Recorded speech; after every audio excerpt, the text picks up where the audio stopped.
Welcome, everyone, to the Fuck It podcast, where we're looking to show people if you can change your mind, you can change your life. This is episode 11, and I'm excited to have Nicole Purvy on. She is a local real estate investor and mentor. I met Nicole back in like 2017. She had me speak at an event, and it's just been exciting to see her growth in business and in life. So I felt she'd be great to have on and share her story.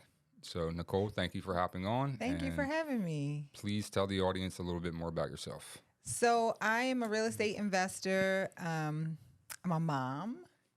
I've been investing since my first deal that I actually invested in. I think I did like maybe a couple wholesale deals in 2017, maybe the end of 2016, but my first deal was in 2018. So I've been investing since 2018. I have a very unique story because most people invest and then they start like mentorship programs, but I started my mentorship program before I invested. And I actually, I remember that just because like in my mind, because people used to ask me, I'm like, how the fuck how's she doing it? Yeah. Let me see how this plays out. It played out really well, by the way. It did. So the way that it even started, I always knew I wanted to invest in real estate, like pretty much my whole entire life. At the time when everything first began, I was an entrepreneur. I used to be a bond trader. I started my entrepreneurial journey in 2010 when I got fired from my job. And I was just like, I had kept taking all these different jobs, working on different trading desks. And it was like, you know what? I'm not going to get another job. This is not for me. Like, it's just not.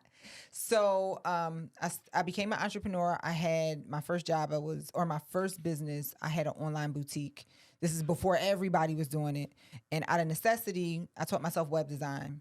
And people started noticing me more for that. Like, I made my website look like, and this is all the way back in 2010, 2011.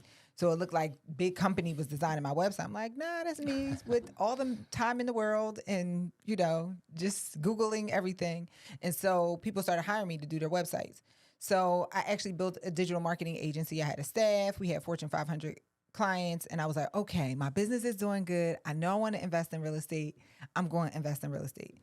And we all know it's not rocket science, but it's not super intuitive. No. So it's like, oh, this is a thing. Like, I actually need to learn some stuff.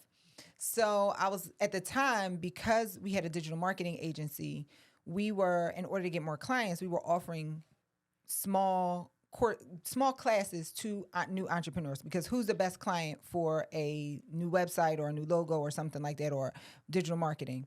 New entrepreneurs. So we were offering these entrepreneurship classes. And so I was like, you know what? I'm just going to fit in some real estate classes in our roster. I won't charge for these. It'll just be, I know a lot of people, I'll just have a different investor come and educate me. But if you want to come with me, you can join. Whoever wants to sit with me. But I'm learning this thing. And so the very first meeting, we had 4 people at the meeting. That was probably 3 more people than I thought would be there. My cousin, who's my ride or die, she was there. And 2 other really good friends. And the next meeting, we literally had people spilling out the door. And before I actually pulled the trigger on my first deal, I was very vocal with everybody. Like, I don't know what I'm doing. If I look like a type of person that you feel like would learn something and you want to come on, I got you. It's funny that you it takes a lot of heart to even do that, because like most people, like myself included, like had a ton of experience, and I would get like imposter syndrome. People would be literally offering me money to teach them. I'm like, oh no, I'm not like a coach. Like, I'm not going to do that. So like it's very rare for someone to kind of do that. And then not only did you take that risk, but you actually, succeeded with it. I mean, I think the imposter syndrome, it was also there, but it worked in the opposite way. Like, because I had imposter syndrome, I was very transparent about every event, everything that we did, every session, everything. I was just like, y'all know I don't know nothing, right? Yeah, I'm new to this just like you guys. I would say it all the time, like, but here's this person on the stage and they can teach us, and I will be here taking notes just like you. You get that, you got that. So yeah, it was dope, which brings us to how we met, right? Yeah. So at that time, we had been running the real estate club for about 6 months, and I thought that, like, in my mind, I was like, oh, I'll be investing, and it just wasn't quite working out. So we had a bunch of members who were trying to get into wholesaling at the time. I knew I didn't want to do wholesale. So they were trying to get into wholesaling at the time. And I'm like pulling all my resources together. And in my mind, I'm like, I'm going to buy deals from our members. So when I went to get deals from the members that were wholesaling, everything they was bringing to the table was just not good deals. Not deals. They were properties that they had under contract. There's a difference, people. Right. I'm like, listen, I know I don't know this stuff, but you were here when they were teaching about like 75%, 65% rule, like, and then we got to back in it, like, and you got to make some money. Like, you were here, right? And so after getting frustrated, I said, you know what? And this is going to sound real cheesy and real corny, but this is like really the person that I am. I was like, you know what? These people are spending at least twice a week coming to hang out with me. I'm going to invest my money because y'all are clearly not believing me about what makes a deal. And I get it. I'm going to invest my money and do an event and bring out the biggest investors that I know. And they're going to tell y'all, you're going to listen. And so that's when we had you come out. When I think about the lineup of that event, how small it was, Steve Lloyd, Jabbar. I think Hone spoke. I don't know. No, Hone was definitely there. He may have. I'm just saying. The only people I can remember was Steve Lloyd and like Jabbar being there, but I don't got a good memory. Anyway, What's that other guy's name? He was a big wholesaler. I can't remember his name. Another big wholesaler. Rodney Ross spoke. It was. I was just with Rodney the other day. It was so funny at that event. Like I just was saying, it's like I'm not going to mention the person who like did this, but like they were like came up to me and they were like, "Oh, you got to hurry up and like go sit down." Like the people were about to start talking. Who did? Oh, that's what Rodney did? No. I was saying like it wasn't Rodney. Like I was saying, I'm not going to mention the person's names, but like it was just like kind of like them, like you know, kind of like. You know, like I'm the person, and then you like, were the guy. No. But I'm saying that they came up to me and said they were like telling me like, "Oh, you need to go hurry up and sit down because the people were about to start talking." Little did they know I was about to start talking, so I didn't even say anything. I said, "Oh, okay, my bad." I said, "I'm about to get some water and I'm to go sit down." So then I go to the stage. And then when I get off the stage, they were like, "Oh, I'm so sorry." Like I was like, "Oh yeah, just yo, seriously, that happens to me too. Be a little bit more humble next time." You know? That happens to me too when I go and speak at like big stages. People will be like, "Oh," and I'm like, "Yeah, I'm going to be up on the stage next." Like, yeah, because usually I would dress kind of like this. Yes, and the guy he can't be speaking. No. So we already knew back then that you were the guy. Jabbar was like, "Frank is the man," and I did the keynote, or at the end, the closed out with the live interview with you on stage, and that footage was trash. I never even published it. Because the footage was so trash. We was like, that was a shoestring budget. That event. It really was. It was a shoestring budget. So look, right? So we do this event. It was literally only like 100 people there. I broke even. I was grateful, but I was willing to just put my money up. That's how passionate about it I was in terms of helping these people with this new venture. And we broke even. I was grateful. The thing I was most grateful for, I remember after we packed up, my cousin, I was riding out with my cousin. I was going to get in the car and I just started dancing in the street. I said, at the time I guess I was like 34, 35. I said to myself, I finally found what I love doing, which is these large events. I was so happy. And I feel like I just knew that's what I was put here to do. To do like the events and mentoring large and events, stuff. Giving people experience, because I think a lot of times the one difference or that one thing that changes everything for someone is an experience, right? Sometimes, yes, we change through repetitive things over time, for sure. But sometimes it's just that one thing. Yeah, hearing one person say something or how they said it, or, you know, just the person that's saying the message where it's like, like now it's like that hit home and now I can go do what I got to do. Or for sure. Also being in a room with other people. Like sometimes we do real estate, we do it in isolation. Mm-hmm. And we don't know that it's so many other people out there that have these shared experiences with us, and just being in a room. So I knew, like, I know how to, I'm a true extrovert at heart. I couldn't tell. I really get my energy from being around other people. But I know how to I have a gift for curating experiences that get people excited, but also they walk away with value. Like you've been to events before Yeah. where it's just like that event, that was just nothing.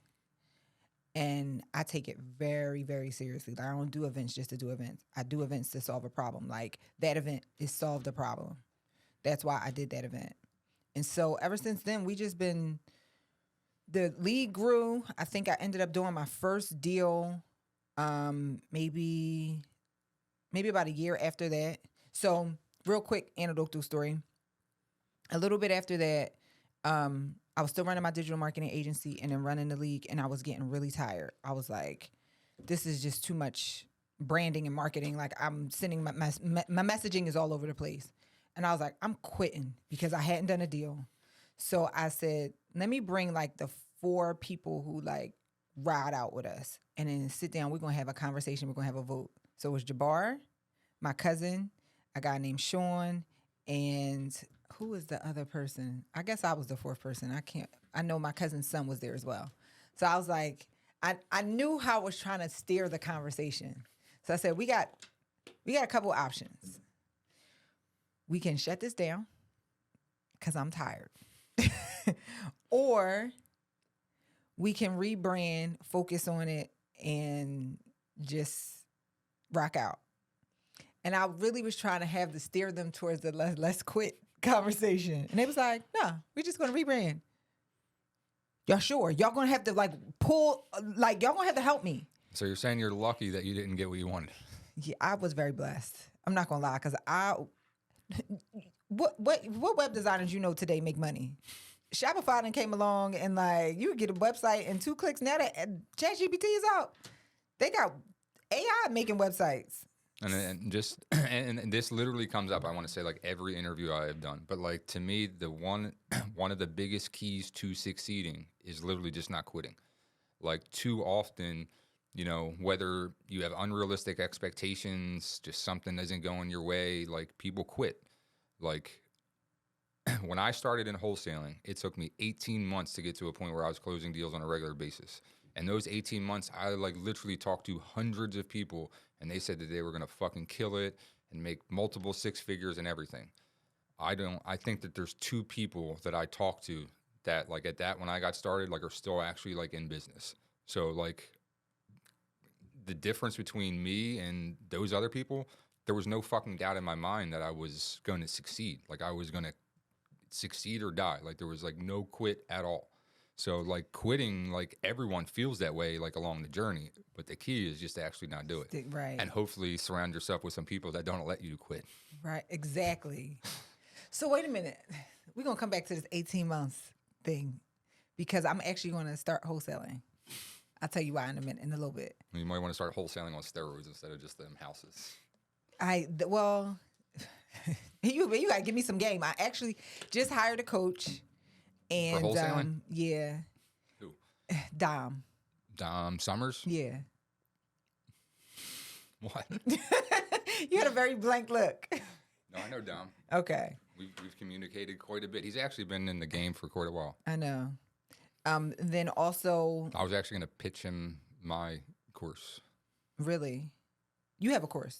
Yeah. I didn't even start yet, but yeah, it's literally December 1st. It's like a live interactive course. How long is it? The actual course that I'm creating will probably be like 2 or 3 weeks, but it's like a course coaching program. So I'll like work with the people for 3 or 4 months. Well, offline, we have to talk about it because I want to, well, you know what? We're recorded. Well, you probably can sell people on it. Okay, how much is the course? It'll be like, it's like $5,000, but like it'll be like, it's only 20 people. Like I'm not like letting more than 20 people in. 5 people already paid, so it's 15 people left. So by the time people hear this shit, it's gonna be gone. Yeah, I'm gonna take a spot because I only like, there's so much opportunity in the bigger deals, but I transition to them because I don't want to fucking hire a bunch of people. Like I don't want crazy overhead. So how can I capitalize on the opportunity without doing the shit that I don't want to do? I'll create an army of people that do the marketing for me, and we will do the deals together. Got it. And we don't have to do the deals together, but it'll be beneficial for all of us. Because okay, I'm gonna have more questions about it afterwards. So, But back to Nicole's story. yeah, no, because I mean, this is part of my story because I'm pivoting in my real estate business. Yeah, we'll definitely talk offline about it. But like, yeah, if you're gonna get started wholesaling, wholesale fucking big assets, not little ones. Yeah, no, that sounds that sounds beneficial to me. All right, so yeah, we'll talk about my pivot, and then I'm excited that you're doing this. But yeah, I'm proud just- of you, by the way. Thank you, So thank it you. took a lot of just everybody. It took a lot of arm twisting to get Frank on that stage that day. And he sat Yo, there because like, yeah, how Nicole says she's an extrovert, I am the polar opposite. It sucks the energy out of me when I do stuff like that. no, it juices me up. It's And funny though. Honestly, now like I'm still like an introvert through and through. I'll always be that way. But like it does give me like energy and like fulfillment like that. I didn't like realize that I got.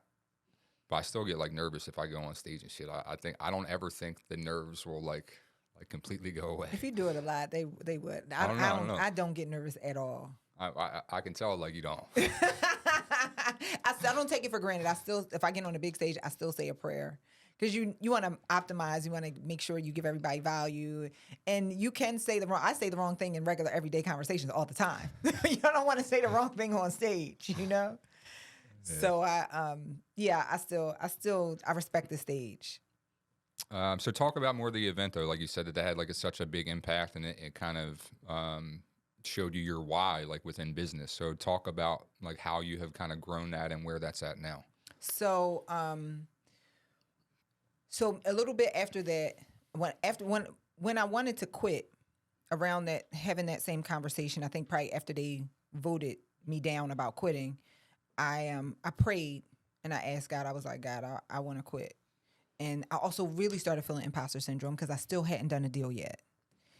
And I was just like, how I'm like getting a name out here, like, and I haven't done any deals. Like, this is ridiculous. I'm getting a name of coaching people on real estate, and I've never done no real estate. God, like, this is crazy. And God literally said to me, if you make sure that everybody around you has the tools to do deals, when it's your time, I got you.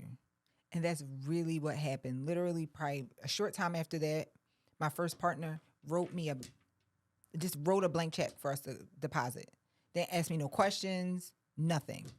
So I started building a portfolio with her. Then everything else started clicking. Then I started building my portfolio. I got some properties with my mom, and then I was rocking and rolling. Yeah, one thing though, like about like how you started, like one, like you were just being transparent. It's not like you're sitting there acting like, oh, like you've done all these deals and then you're helping other people. You know, like you were very, transparent about the journey. And then two, which is equally important, is like your intentions, right? Like it wasn't like you had like negative intentions and you're trying to like get people, like you were genuinely trying to help people like get started, even though like you were getting started at the same time. So that's like good and different about like people that, in my opinion, kind of go about it the wrong way. For sure. For me, it's deeper than just genuinely just being like, I just want to help people. I've lived back and forth between LA and Philly for a very long time. And right before we started the league, maybe some years before that, I moved back to Philly. But just before that, Philly had like this crazy winter where it was a lot of murders. So at this time, they were talking like 2010, 2011. It was a lot of murders. And I really started to think a lot about it. And the reality is crime is really an economic problem. Mm-hmm. And I could sit here all day and talk, politics and the issues that Philadelphia face, but the political policies that are in place are not designed to elevate the economy of Philadelphia, which means it's not designed to get rid of the crime. More police is not going to deter crime. It's education. Like there's more police isn't. It's education. It's having policies in place that bring more money into the city. And so with my heart going out to my city the way that it did, I mean, I grew up in Broad-Nownley at the time. Broad-Nownley, I lived literally not even a whole block, a driveway away from probably one of the largest North American hubs for drugs. I didn't learn that until later. Like every day, the corner that I could see out my bedroom window had 40, 50, 60 guys out there every day selling drugs. And it's not fair. Yeah. And, just to be afraid for your life as a kid. I mean, I wasn't thinking about it as a kid, but a lot of kids are afraid for their lives. This is really a economic problem. And so my heart for wanting to help people through real estate, that was my way of trying to elevate my city to help solve this crime problem, right? So if, recidivism is a real big problem in Philadelphia, crime, people going back and forth to jail. If guys who go to jail, when they get out, if they know, hey, you know what? I don't got to get a job, or their PO probably make them get a job, but like, I really want to make a lot of money. Hey, what if I wholesale? What if I start, like, I can do this from nothing? Yeah, it's funny because, in my opinion, if you have had success selling drugs, you can be pretty fucking successful wholesaling real estate. It's literally pretty similar in my in your personal opinion. Yeah. Your personal opinion. I don't have no opinions. I don't have no experience. From stuff other people have told me, not from personal experience or anything. But no, it's just because it's like, it's just like hustling, communicating with people, having a good product that has supply and demand involved. Like it's, a lot of similar attributes. Right. And so like if these guys knew or know, or, we continue to show them different routes, we may not have this problem. And so it's just really all about breaking the wheel. That's why I was so passionate about it. Now, a lot of the people that do come to BTS, they may be, single moms that are educated, but it's a trickle effect, So just seeing a single mom that's educated doing her thing, her kid, who may have otherwise glorified the drug dealer, sees his mom doing it. That's a different experience. In college, I dated a guy who was a drug dealer, and when you talk to him about it, he's like, I didn't know nothing else. Yeah. I knew I wanted to be a drug dealer ever since I was a kid because that's all he saw. But what if his mom came to BTS, started buying properties? That's not all you see. Exactly. It's other avenues. Yeah, no, and that's kind of why I say just about like the education piece, because like, I grew up on like welfare and fucking around drugs and violence my entire life, so that's normal, right? The guy I just had on the podcast, like he was like a gangbanger like in the West Coast, and he was talking about like, violence and, whatever you're around all the time, like even though like maybe it's not normal to like, if you asked most people, well, it is normal if that's your everyday environment. And it's like, if everyone has that mindset, how the fuck's anybody going to get out? Like somebody has to kind of come in and say, hey, look, there's a better way. Right. And too often, like that's literally like one of the main points of this podcast is just showing people like, hey, like most people like have been through some shit. It's not like everyone's born with a silver spoon or like has like, no, everyone got a story. Everyone goes through trials and tribulations. But if you can fix your mindset and put in the work, usually you can get just about whatever you want in life. Amen. But like if you would have told me that when I was fucking 30 years old, get that hocus pocus shit away from me. Like, because you just don't know. Like, I didn't know. Like, to me, mindset is like literally everything, right? Like, it's like 80%, right? Mm-hmm. Like, there's some unfortunate shit will happen to you that's totally out of your control. But generally, like, shit is, dictated by your actions or your inactions. And if you can stay positive and stay focused, put in the work, don't have a fucking victim mindset, and just realize, hey, whatever I want in life, as long as I have a strong desire to get it, I believe that I can get it, and I'm willing to go put in the work, anyone can fucking get anything. Is that from Traction? And I don't know. Like, in my mind, I think I made that up. I never heard somebody else. I'm being serious. Desire, belief, and action equals whatever the fuck you want in life. That's what I say. So desire times belief times action equals whatever the fuck you want in life. So I heard somebody talking about the book Traction. I have it. I never read it. I've read it twice, but I've not implemented it at all. But it is an amazing book. Okay, I'm gonna add it to my list. But I think they were saying that that's what they got out of it: the desire, belief. Well, Traction though, that's more of a book that's like about like business like processes. I don't know. I ain't read the book. This is what Yeah, they were saying on the thing I was listening to. Maybe I mixed up 2 books, but either way, But I yeah, like that. nonetheless, Traction like is an amazing book. So like if you're building a business, it is. Although I have not like implemented it in my business because I'm just not an operator. It is one of the best operating books I've ever read. Okay, I will definitely read it. So yeah, just talk a little bit more about like where you're at now, like with the and where you want to take it in the next 5 to 10 years. Okay, so where I'm at now, I became a GC. During COVID, I moved to California. I actually bought and rehabbed more properties remotely than I did while I was here. So you mean you must have been getting in your way when you were in Philadelphia, I but you got was. out the way once you were in Cali. I so was. It was so disrespectful how I was getting in my own way. So disrespectful. So I ended up buying more within like a 2-year time period than I had done before. Built this amazing portfolio, and I'm really grateful. But right before interest rates started going up, I already saw it. I saw this 18 months ago. I knew everything that's happening was going to happen. So I said to myself, I was like, you know what? I have been doing at least 2 to 3 rehabs for like 5 or 6 years straight. And I said, once I'm done my last one, I need to cleanse my palate. I don't know if this is what I want to do forever. You know, you get tired of arguing with contractors and negotiating price and people. Like you just be over it. Managing people is fucking hell to me. Right. It's you know, it's not even that it's bad to me. It's just like, why do we got to do this all over again?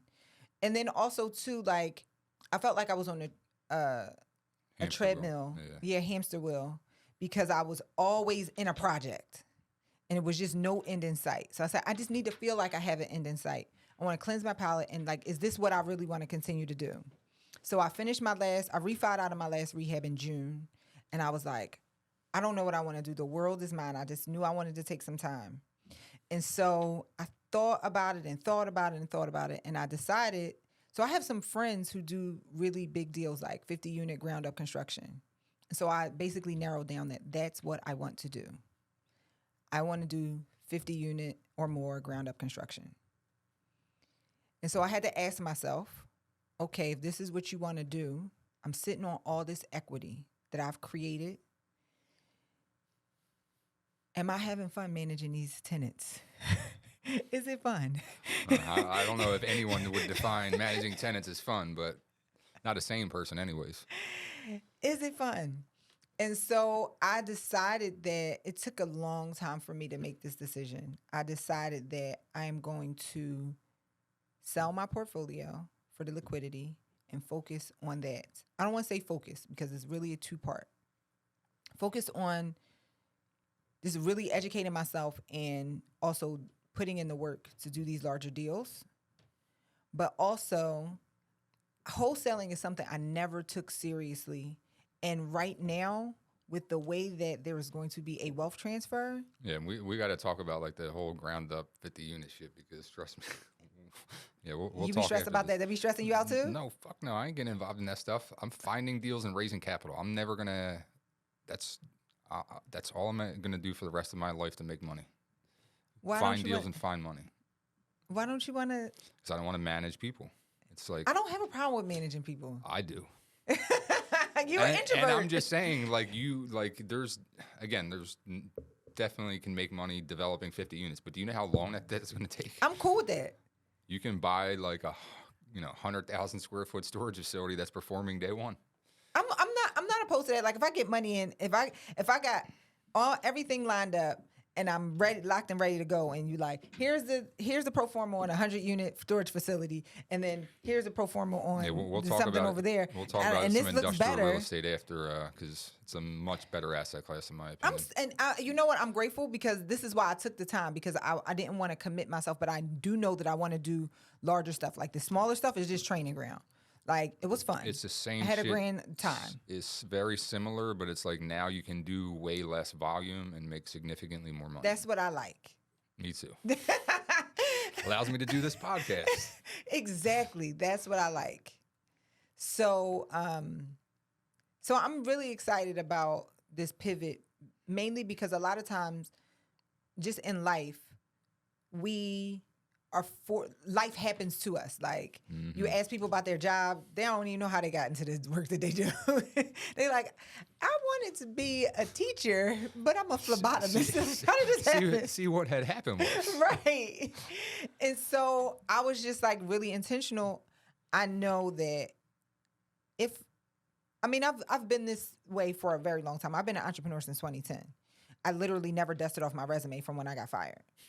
So I know that it's something that it's got to be purpose driven for me. I also need to like it. I like making a lot of money. I like it a lot. Makes two of us. I like to make a lot of money, a lot of money. So there needs to be a good reward on the end of it for me. And so just being able to just sit back and just say, okay. So if you can convince me otherwise about doing storage facilities. No, we'll definitely talk. I think that there's better like asset classes that you can get better returns on than doing, I'm so malleable right multifamily. now. I'm so flexible. I'm not like committing anything. I do know that I want to do large stuff though. Yeah. Well, you got the right mindset there. Just maybe the wrong asset class. I'm here for it. You tell me building horse stables is the way. I'm gonna build me some horse stables. We will definitely talk more after the podcast. All right. So we'll get to the final 4 questions at this point. Okay. What book, movie, or experience fundamentally changed your perspective on life and why? I love this question. I'm sure I'm gonna go back and be like, no, you should have said this. So book, I'm gonna give you 2 experiences. So probably like maybe 15 years ago, I just decided I wanted to read all the Rich Dad, Poor Dad, whatever the books were at the time. I don't even remember what they were at the time. And I started noticing that, and I collect books. I love to read. I know it sounds nerdy and like corny, but I really do love to read. So I just started noticing and reading all these books that like most of these books can be boiled down to a point or two, and that point or two is literally in the Bible. So once I started seeing it, all the books, like Traction, right? I've never read the book. It's about systems. Guess what the first chapter in Genesis is about? It must be about systems. Right? God set everything up on a system. And so that realization helped me to just like deepen my relationship with God. I do Bible study. I'm about to do the Women in Real Estate Summit coming up. We didn't even talk about that. So talk about large events. The Women in Real Estate Summit, December 9th and December 10th. This is our 4th time doing it. It's a huge event with 19 women speakers. You said you coming, right? Yes, sir. Yes, ma'am. I mean, yes. I'm going to do Bible study. I'm going to do it early enough for the people that don't want to hear about, a Bible thumper to do our thing on stage. But that changed everything for me. Just that realization that all these books can be boiled down to a point, and the point is in the Bible. Most people don't realize that the Bible is like a business book, right? Like business is a part of life. It's a life book. And there's just so much business lessons in the Bible. Even real estate, like, Proverbs 31 woman talks about this really dope woman that the King Lemuel's mom is giving him advice about a woman to marry, someone fit for a king. And when it describes her, she's a real estate investor. Okay? I might actually have to read that book after all. It says she considers a field and buys it. Right, exactly. So we can go into that. So that changed me. Something else that changed me, one of my favorite movies is this movie called The Edge of Tomorrow by Tom Cruise is in it. I don't think I've ever seen it. Okay. You have to see this movie. I love this movie. So the movie is about, Edge of Tomorrow. One of my favorite movies. When I saw it the first time, I was like, oh, this is going to my top 5. So the movie is about it's some dystopian future where humans is like in the middle of this war with aliens. And he's a reporter. Some kind of way he gets thrown out on the front line. He's just a reporter. He gets thrown out on the front line, and an alien dies over top of him and all this stuff splatters on him, and then the day gets reset. So I don't want to go into the detail about why the day keeps getting reset, but he literally keeps, as long as he dies a quick, swift death, he keeps reliving the day over and over again. And he's learning these little tricks and tips to get further in the day to accomplish this goal to end up winning the war. And so the story is about persistence. Fail, get up, try again. Fail, get up, try again. Fail, get. So it's implied that he literally does this day thousands of times. And so to me, it was a great analogy for how we need to look at failure. A lot of times, the failure is not what sets us back. It's the time we spend wallowing in it. How we react to the failure. Right. The failure, there's lessons in the failure. There's lessons in the failure. And so if you want to sit here and beat yourself up about your failure, you are losing time. Get up, try it again. You fail again, get up, try again. Keep going. Get up, try again. And so when I saw that movie, I remember when I was in the theater, I went to Cherry Hill Theater, and I was just like, it just changed everything for me. And you still were thinking about giving up. I think that was after. I don't remember. Doesn't matter. I'm playing. But I am persistent. Fail, get up, try again. Fail, get up, try again. Keep doing it over and over and over again until you get it right. Everyone wants to quit at times. You didn't quit. That's the most important thing. Amen. Question number 2. How do you define success? How do I define success? For me, it is purpose, living out my purpose. That's a really good answer. That's all that matters. That's a good answer. Like, not anyone has really answered it like that. Question number 3. If you could have a conversation with any historical figure, who would it be and what would you ask them? That was the one that I was like, oh, I'm not sure. If I can have a conversation, I'm going to say 2 people because I'm a Christian. I talked about how Christian I am. Jesus, absolutely. And what would you ask him? What would I ask him? Oh, I would probably ask him about some manifestation meditation techniques. And who was the second person? The second person, I would say Ben Franklin. There's not many people in history that has done as much as that dude. And what would you ask him? What would I ask him? How he structured his day to be so productive. I mean, he invented the stove. He came up with hospitals. He invented libraries, electricity. Talking all about the things. somebody. He was a politician, and he was a floozy. He used to be out here in these streets with these chicks. But just talk about somebody that, like, all the shit that he created. Like, how many times do you think he actually failed and, like, fucked up? Right. And imagine if he would have quit. Like, where the fuck we would be at. Right. Right. Yeah, he did a lot of stuff. And it's not that many people that has done this many things that impacted the world the way that he did. What was your process like? Like, how did you structure your day? Like, and then you was over in Europe having a good old time? Like, you would think somebody like that was like, no, I'm not messing around. I'm not doing anything. I'm keeping focused. No, he went over there was in a hoe house. Working during the day and hoeing at night. Right. And last but not least, question 4. What was a time that you had self-limiting beliefs and what did you do to overcome them? Oh my God. What was the time that I had self-limiting beliefs? I mean, I think you have them. We all have them all the time. Yeah. Like, They don't go away. They don't. A